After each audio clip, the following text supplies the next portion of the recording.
Good afternoon again. My name is Carlin Bowman, and I'm a senior fellow here at AEI.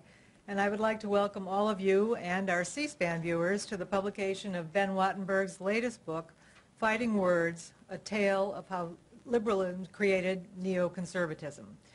Copies of the book are available outside for those of you who would like to buy one after the event is over, and you can also buy them in your local bookstore. I have a very soft spot in my heart for Ben Wattenberg. Ben brought me to AEI in 1979 as a very junior and untested editor of a little magazine AEI had introduced called Public Opinion. He taught me an enormous amount of what I know about demographics and public opinion. He also introduced me to E.J. Dionne, who was an early contributor to the magazine and has joined the panel today.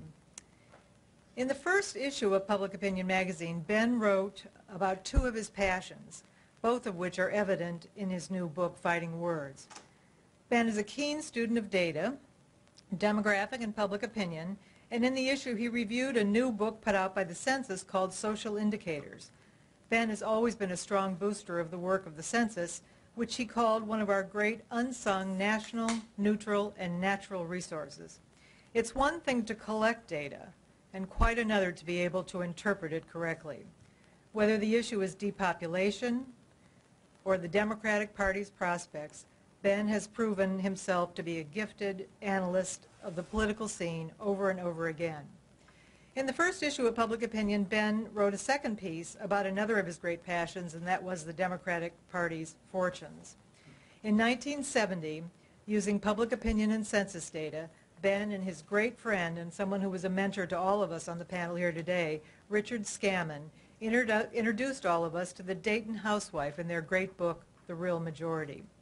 The Dayton housewife was middle-aged, middle-class. She lived in the middle of the country, Ohio, and her politics were middle of the road. Given the importance of Ohio this fall, she may return for a second act.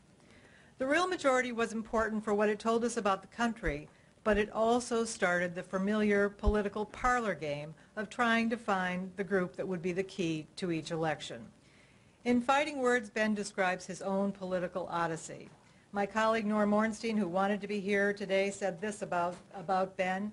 Ben has led a remarkable life: presidential speechwriter, presidential campaign advisor, prolific author, public intellectual, award-winning television host and producer, and cultural warrior.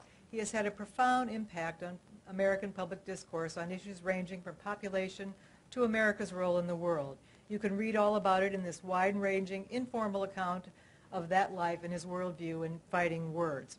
We're very fortunate to have two discussants today, two of the best political analysts in the country. Both share Ben's passion for data. E.J. Dionne is a scholar at the Brookings Institution and a columnist for the Washington Post.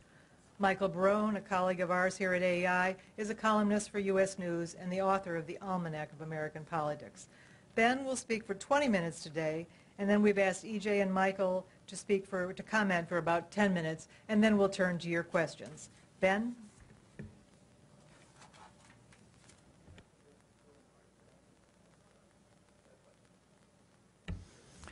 I'm not very familiar with microphones.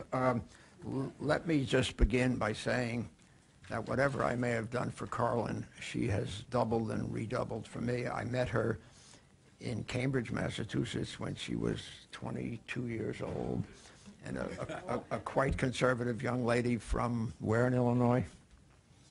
Pardon me? What South Peru, Illinois. South Peru, Illinois. And she has grown and grown and is now the go-to person in America for survey research and public opinion, and plays an absolutely pivotal and instrumental role at AEI. Let me recognize a couple of other people here. Andy Walworth is my executive producer for Think Tank for 14 years.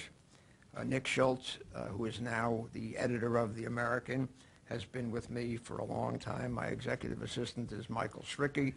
My tech consultant and housekeeper is Iris Hernandez. And I have sort of learned as I went along that you learn little pieces of important ideas just by listening. Now, Iris came to the United States from El Salvador in the trunk of a car with 15 other people illegally, who came to Los Angeles, then came to Washington, is now raising 3 children alone, knows more tech than I do. One of her kids is almost 16 years old, speaks perfect English, gets wonderful grades, is playing football for Montgomery Blair High School and lacrosse. So in all these arguments about immigration, what is never counted is what is the promise and the potential of the people who came here. There's no way to quantify that. This kid may go on and be, I don't know, he can certainly be the representative of a multinational corporation to any Spanish-speaking countries, and he's a wonderful kid. Now let me begin by stressing one word in this book. It says it's a tale.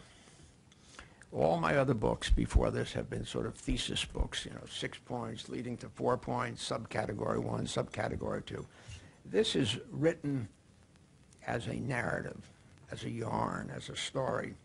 Somebody said, and I kissed him for it, that it's good beach reading. And I never use cliches, but it tries to peel back the leaves of the onion to explain some political verities. And particularly that buzzword neoconservative. My own thought is that if neocon, the label, was changed to banana, as Alfred Kahn once said about inflation, Carter said you can't use the word inflation, so he used banana. I think the views and values that it promotes would, roughly speaking, command the loyalties of about 70% of the American public. I mean, that's what the polls have shown over and over again. 40% moderate, 30% conservative, 17, 18, 19% liberal. So, and people keep asking, well, what actually is a neoconservative? I worked for my personal hero, Senator Henry Scoop Jackson, in 2 different, actually 3 different presidential campaigns. And he came up with, I think, is the best working definition. It was sort of a little play on words. And his slogan was common sense for a change, because the left of the party had gone way overboard in what is called the 60s, but actually runs from the mid-60s probably to the mid-70s.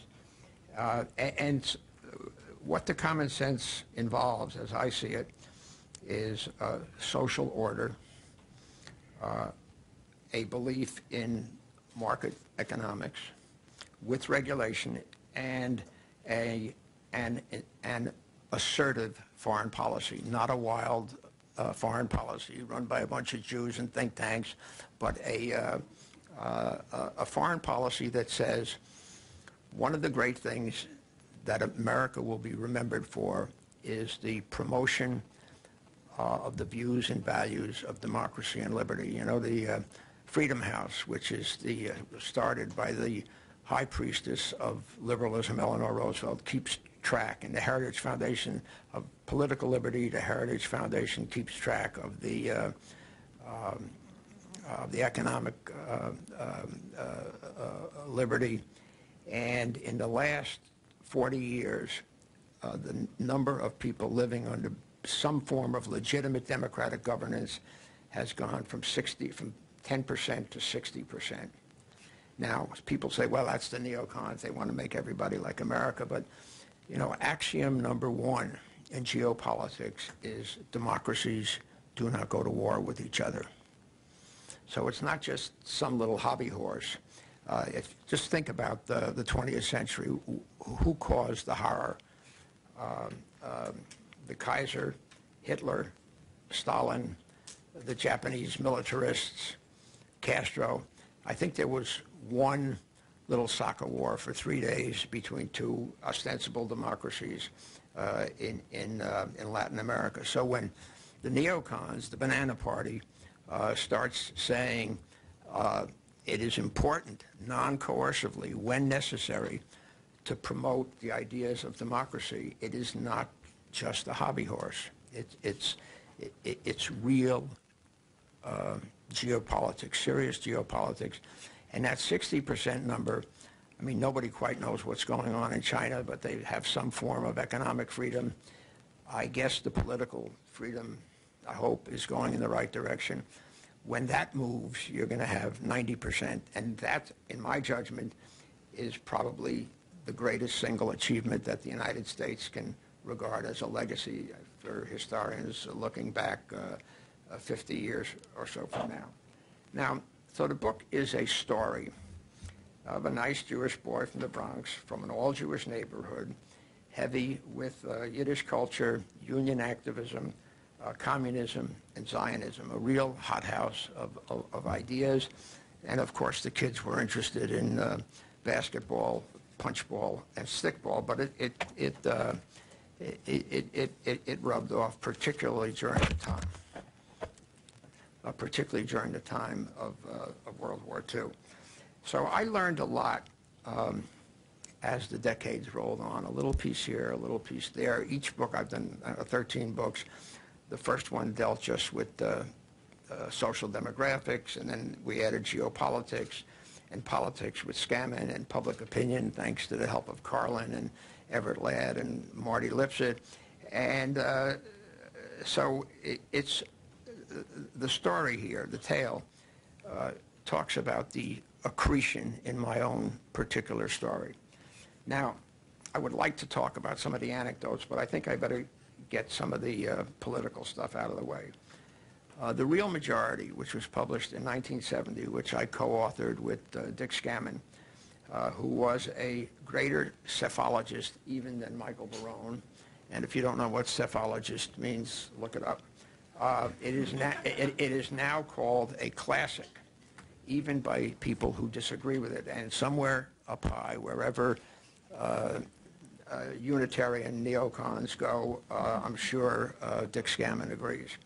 Now, the Real Majority, and people are still studying it, even I run into congressmen all the time who agree with me, disagree with me. They say, I make, and EJ says he has the most marked up copy of the book, make their staff read it. And it had 3 basic principles, and I think they are all relevant to what's going on in 2008. First, it said that this is just elementary, it isn't even mathematics, it's arithmetic, that the electorate is unyoung, unpoor, and unblack, and now you could add un-Latino.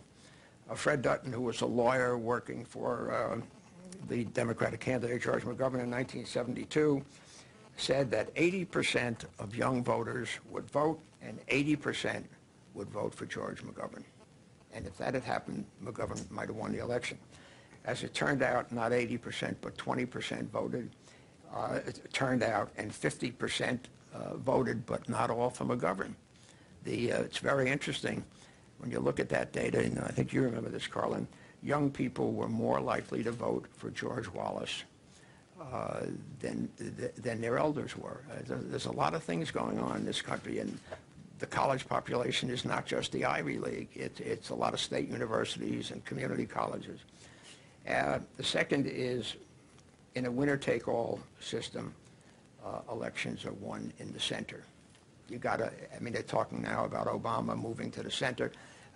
You gotta get 50% of the vote plus 1, and you get all the electoral votes. There's some, a few states now, it goes by congressional district, but that's basically it.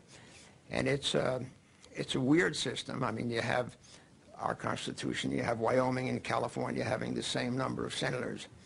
On the other hand, this electoral college gives enormous power to groups, because if you could take Jews or Greeks or any small group, if they can deliver that extra vote in California or Illinois or Pennsylvania or Florida, the whole bunch of delegates, the whole delegates go. I once said that God gave Arabs the oil and Jews the electoral college.